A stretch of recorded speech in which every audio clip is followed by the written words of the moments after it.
Welcome to everyone. स्वागत है आप सभी लोगों का इस इम्पोर्टेंट सेशन में। इस वीडियो में यूपी टीजीटी पीजीटी के लिए ज्योग्राफी भूगोल से रिलेटेड 10 इम्पॉर्टेंट एमसीक्यूज़ का डिस्कशन किया जाएगा। यह टेस्ट नंबर 4 है। यदि आपने टेस्ट 1, 2, 3 नहीं देखा है तो इस वीडियो के डिस्क्रिप्शन में लिंक है, आप वहाँ से देख सकते हैं। तो चलिए स्टार्ट करते हैं आज का इम्पॉर्टेंट सेशन। क्वेश्चन नंबर 1 है, निम्नलिखित युग्मों में से कौन सा युग्म सही सुमेलित नहीं है? ऑप्शन ए है इरेबस अलास्का, ऑप्शन बी है मौना लोआ हवाई द्वीप, ऑप्शन सी है वेसुवियस इटली, ऑप्शन डी है कोटोपैक्सी इक्वाडोर। इस क्वेश्चन में बताना है कि दिए गए ऑप्शन में से कौन सा ऑप्शन सही सुमेलित नहीं है। इस क्वेश्चन का सही आंसर होगा ऑप्शन ए इरेबस अलास्का। यह युग्म सही सुमेलित नहीं है, जबकि अन्य विकल्प सही सुमेलित हैं। मौना लोआ हवाई द्वीप में है, वेसुवियस इटली में है, कोटोपैक्सी इक्वाडोर में है। इरेबस अलास्का में नहीं, यह अंटार्कटिका महाद्वीप में है। इस क्वेश्चन की व्याख्या देख लेते हैं। माउंट इरेबस से ज्वालामुखी अंटार्कटिका महाद्वीप के रॉस द्वीपीय क्षेत्र में अवस्थित सक्रिय ज्वालामुखी है। क्वेश्चन नंबर 2 है, पृथ्वी की सतह पर मौसम परिवर्तन के लिए उत्तरदायी कारकों की पहचान कीजिए। फर्स्ट है पृथ्वी का परिक्रमण, सेकंड है पृथ्वी का अपनी अक्ष पर झुकाव, थर्ड है पृथ्वी का घूर्णन और फोर्थ है सूर्य का घूर्णन। इस क्वेश्चन में बताना है कि दिए गए 4 ऑप्शन में से कौन सा मौसम परिवर्तन के लिए उत्तरदायी कारक हैं। तो देखिए इस क्वेश्चन का सही आंसर होगा ऑप्शन सी 1 और 2। पृथ्वी का परिक्रमण और पृथ्वी का अपनी अक्ष पर झुकाव मौसम परिवर्तन के लिए उत्तरदायी कारक हैं।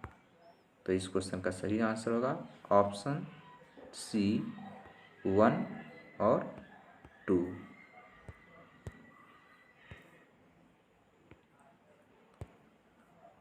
पृथ्वी की सतह पर मौसम परिवर्तन के सबसे महत्वपूर्ण कारक पृथ्वी का परिक्रमण है, जिस कारण मौसम परिवर्तन होते हैं। पृथ्वी के परिक्रमण में मुख्यतः 4 अवस्थाएं आती हैं। इन अवस्थाओं में परिवर्तन से ऋतु परिवर्तित होती हैं। पृथ्वी के अपने अक्ष पर झुके होने के कारण भी ऋतु परिवर्तन होता है। क्वेश्चन नंबर 3 है, ताप विलोमता से क्या तात्पर्य है? ऑप्शन ए है ऊंचाई के साथ तापमान में वृद्धि, ऑप्शन बी है अक्षांशीय वृद्धि के साथ तापमान में कमी, ऑप्शन सी है समान तापमान और ऑप्शन डी है ऊंचाई के साथ तापमान में कमी। इस क्वेश्चन में बताना है कि दिए गए ऑप्शन में से ताप विलोमता का कौन सा तात्पर्य है। तो देखिए इस क्वेश्चन का सही आंसर होगा ऑप्शन ए ऊंचाई के साथ तापमान में वृद्धि। इस क्वेश्चन की व्याख्या देख लेते हैं। तो देखिए सामान्यतः क्षोभ मंडल में ट्रोपोस्फीयर में ऊंचाई के साथ तापमान घटता है, परंतु इस सामान्य तापमान के विपरीत कभी कभी स्थानीय तथा कालिक रूप से ऊंचाई के साथ तापमान बढ़ता जाता है। इस क्रिया के कारण नीचे अपेक्षाकृत ठंडी वायु की परत तथा उसके ऊपर गर्म वायु की परत हो जाती है। इस स्थिति या दशा को तापमान का प्रतिलोमन इन्वर्जन ऑफ टेम्परेचर कहते हैं। क्वेश्चन नंबर 4 है, एक से अधिक घिरी समदाब रेखाओं वाले छोटे आकार के उष्णकटिबंधीय चक्रवात को कहते हैं। ऑप्शन ए है विक्षोभ, ऑप्शन बी है अवताप, ऑप्शन सी है तूफान और ऑप्शन डी है उपर्युक्त में से कोई नहीं। इस क्वेश्चन में बताना है कि एक से अधिक घिरी समदाब रेखाओं वाले छोटे आकार के उष्णकटिबंधीय चक्रवात को क्या कहते हैं। इस क्वेश्चन का सही आंसर होगा ऑप्शन बी अवदाब। एक से अधिक घिरी समदाब रेखाओं वाले छोटे आकार के उष्णकटिबंधीय चक्रवात को अवदाब डिप्रेशन कहते हैं।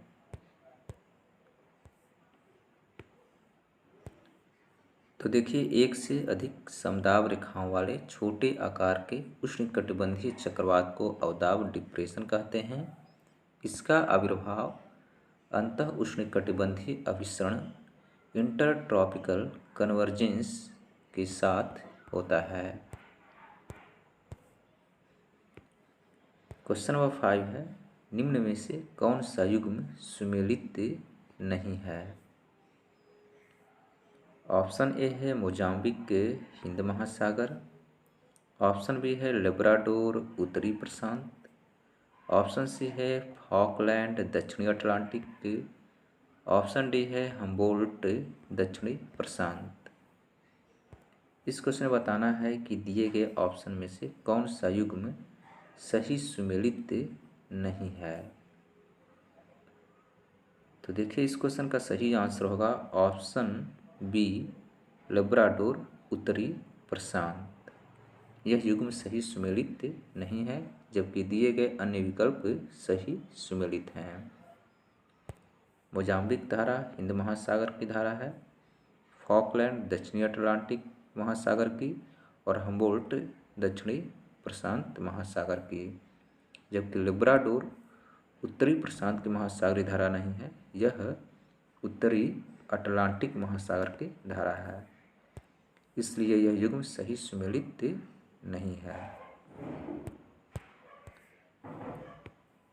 इस क्वेश्चन की व्याख्या देख लेते हैं। तो देखिए, क्वेश्चन नंबर 5 का सही आंसर होगा ऑप्शन बी लेब्राडोर उत्तरी प्रशांत। यह युग्म सही सुमेलित नहीं है। मोजाम्बिक धारा हिंद महासागर, मोजाम्बिक धारा हिंद महासागर की है, लेब्राडोर उत्तरी अटलांटिक, फॉकलैंड दक्षिणी अटलांटिक और हम्बोल्ट दक्षिणी प्रशांत की महासागरीय धारा है। क्वेश्चन नंबर 6 है, निम्नलिखित में से कौन सा युग्म सही सुमेलित नहीं है। ऑप्शन ए है एल्यूसियन गर्त उत्तरी प्रशांत, ऑप्शन बी है टोंगा गर्त दक्षिणी प्रशांत, ऑप्शन सी है प्यूर्टो रिको गर्त दक्षिणी अटलांटिक, ऑप्शन डी है सुंडा गर्त हिंद महासागर। इस क्वेश्चन में बताना है कि दिए गए ऑप्शन में से कौन सा युग्म सही सुमेलित नहीं है। इस क्वेश्चन का सही आंसर होगा ऑप्शन सी प्यूर्टो रिको गर्त दक्षिणी अटलांटिक, जबकि अन्य विकल्प सही सुमेलित हैं। इस क्वेश्चन की व्याख्या देख लेते हैं। तो देखिए, इस क्वेश्चन का सही आंसर होगा ऑप्शन सी प्यूर्टो रिको गर्त दक्षिण अटलांटिक। यह युग्म सही सुमेलित नहीं है। तो देखिए, एल्यूसियन गर्त उत्तरी प्रशांत, एल्यूसियन गर्त उत्तरी प्रशांत, टोंगा गर्त दक्षिणी प्रशांत, टोंगा गर्त दक्षिणी प्रशांत, प्यूर्टो रिको गर्त उत्तरी अटलांटिक। प्यूर्टो रिको गर्त उत्तरी अटलांटिक में है, न कि दक्षिणी अटलांटिक में। और सुंडा गर्त हिंद महासागर में है। सुंडा गर्त हिंद महासागर में स्थित है। एल्यूसियन गर्त उत्तरी प्रशांत, टोंगा गर्त दक्षिणी प्रशांत, प्यूर्टो रिको गर्त उत्तरी अटलांटिक और सुंडा गर्त हिंद महासागर। क्वेश्चन नंबर 7 है, तापीय ऊर्जा परियोजना निम्नलिखित में से किस पर कोई प्रभाव नहीं डालता है? ऑप्शन ए है भूमि प्रदूषण, ऑप्शन बी है वायु प्रदूषण, ऑप्शन सी है जल प्रदूषण, ऑप्शन डी है ध्वनि प्रदूषण। इस क्वेश्चन में बताना है कि दिए गए ऑप्शन में से किस पर तापीय ऊर्जा परियोजना कोई प्रभाव नहीं डालता। तो देखिए इस क्वेश्चन का सही आंसर होगा ऑप्शन डी ध्वनि प्रदूषण। तापीय ऊर्जा परियोजना ध्वनि प्रदूषण पर कोई प्रभाव नहीं डालता। देखिए क्वेश्चन नंबर 7 का सही आंसर होगा ऑप्शन डी ध्वनि प्रदूषण। क्वेश्चन नंबर 8 है शिकार करने हेतु हार्पून नामक यंत्र का प्रयोग किसके द्वारा किया जाता है? ऑप्शन ए है बुशमैन, ऑप्शन बी है एस्किमो, ऑप्शन सी है पिग्मी और ऑप्शन डी है किर्गिज। इस क्वेश्चन में बताना है कि दिए गए ऑप्शन में से शिकार करने हेतु हार्पून नामक यंत्र का प्रयोग किसके द्वारा किया जाता है? इस क्वेश्चन का सही आंसर होगा ऑप्शन बी एस्किमो। एस्किमो शिकार करने हेतु हार्पून नामक यंत्र का प्रयोग करते हैं। इस क्वेश्चन की व्याख्या देख लेते हैं। तो देखिए शिकार करने हेतु हार्पून नामक यंत्र का प्रयोग एस्किमो के द्वारा किया जाता है। एस्किमो उत्तरी अमेरिका के टुंड्रा प्रदेश के निवासी हैं। क्वेश्चन नंबर 9 है जनांकिकीय संक्रमण डेमोग्राफिक ट्रांजिशन क्या है? ऑप्शन ए है जनसंख्या की नैसर्गिक वृद्धि और प्रवास दर का अंतर, ऑप्शन बी है जन्म दर और मृत्यु दर में समय के साथ होने वाला परिवर्तन, ऑप्शन सी है जन्म दर में परिवर्तन और ऑप्शन डी है सांस्कृतिक परिवर्तन से संबंधित सिद्धांत। इस क्वेश्चन का सही आंसर होगा ऑप्शन बी जन्म दर और मृत्यु दर में समय के साथ होने वाला परिवर्तन।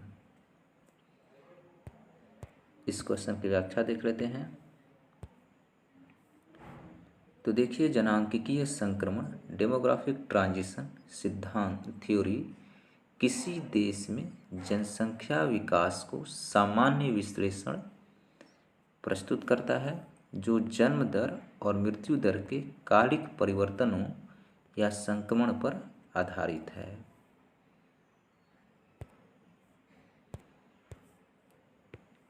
क्वेश्चन नंबर 10 है और इस सेशन का लास्ट क्वेश्चन है रूस में कृषि फार्मों को निम्नलिखित में से किस नाम से जाना जाता है? ऑप्शन ए है कोल खोज, ऑप्शन बी है कोखलोज, ऑप्शन सी है कोज खोल और ऑप्शन डी है कोल खोज। इस क्वेश्चन का सही आंसर होगा ऑप्शन डी कोल खोज। रूस में कृषि फार्मों को कोल खोज के नाम से जाना जाता है। तो देखिए रूस में कृषि फर्मों को कोल खोज कहा जाता है जो सामूहिक या सहकारी कृषि प्रारूप है।